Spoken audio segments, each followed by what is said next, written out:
ada orang yang melarang. Ya, apa yang ingin saya katakan di situ, itulah baru dikatakan rumah besar umat Islam. Tapi kalau selama misalnya Anda mengatakan, oh Anda bukan Islam, Anda begini, Anda begitu, agak sulit bagi sebuah kekuatan politik Islam itu bisa menarik bagi orang Islam untuk kemudian memilihnya. Dan kemudian juga ini juga tantangan buat SEM Institute ya. Tadi saya bertanya, SEM Institute itu kepanjangannya apa sih? Rupanya Bapak itu mengatakan bahwa itu Syariah Economic Management ya. Syariah Economic Management.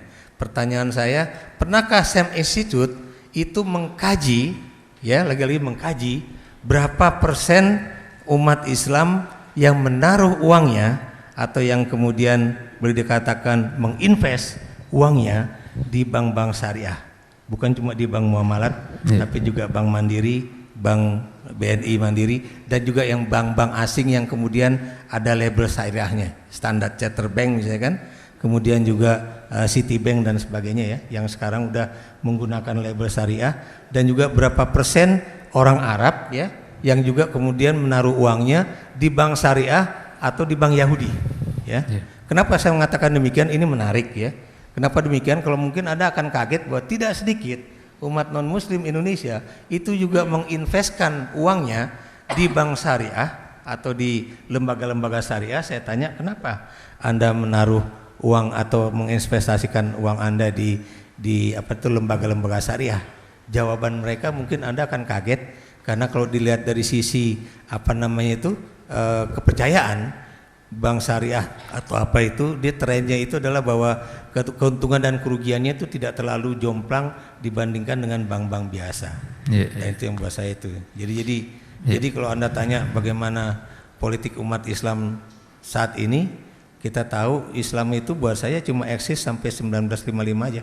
Setelah ini tidak ya? Setelah itu nggak ada. Dan sampai sekarang saya juga masih memegang apa yang diajarkan oleh guru saya, Dr. Andes Arbisanit ya, yang selalu mengatakan bahwa Islam itu kekuatan potensial di Indonesia, tapi dia belum pernah menjadi kekuatan aktual di Indonesia, baik dari segi politik maupun ekonomi ya. Kenapa demikian? Anda bisa lihat ya, itu kerjasama ekonomi Islam dan Asia itu pusatnya di Singapura, bukan di Malaysia, bukan di Indonesia. Itu menjadi tantangan juga kan. Jadi how come kan kalau kita bicara mengenai bank syariah itu justru seminarnya itu atau pertemuan-pertemuannya itu di Singapura, not in Malaysia or in Indonesia. Jadi itu. Prof, saya tanya lagi kalau begitu. Berarti memang ada yang tidak nyambung antara persepsi di kepala umat Islam dengan aksi di lapangan gitu ya? Kalau buat saya iya. Dan orang itu bukan cuma persoalan gagasan, tapi persoalan tindakan politik. Aktivitas politik itu kemudian juga bisa menjadi ukuran apakah seorang calon dari partai itu ya itu patut dipilih atau enggak. Dan Anda juga tahu dari hasil survei ya, itu partai-partai Islam yang katanya akan eksis, yang paling tinggi adalah Partai Amanat Nasional. Kalau Anda tanya kenapa, Anda tahu ya, Partai Amanat Nasional di sini, maaf saya, itu adalah partai Islam yang paling modern, yang kemudian juga merekrut artis untuk menjadi calonnya.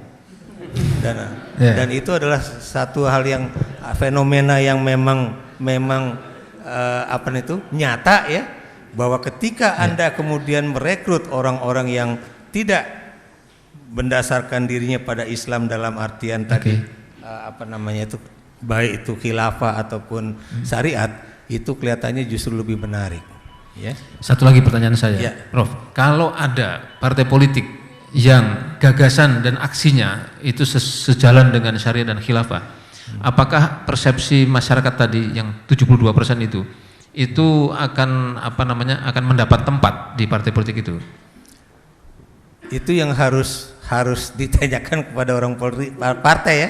Karena saya juga sayang juga ya, di sini nggak ada orang partai gitu. Bapak kan pengamat partai ini. Kenapa? Bapak kan pengamat partai juga. Oh ya, jadi kalau saya lihat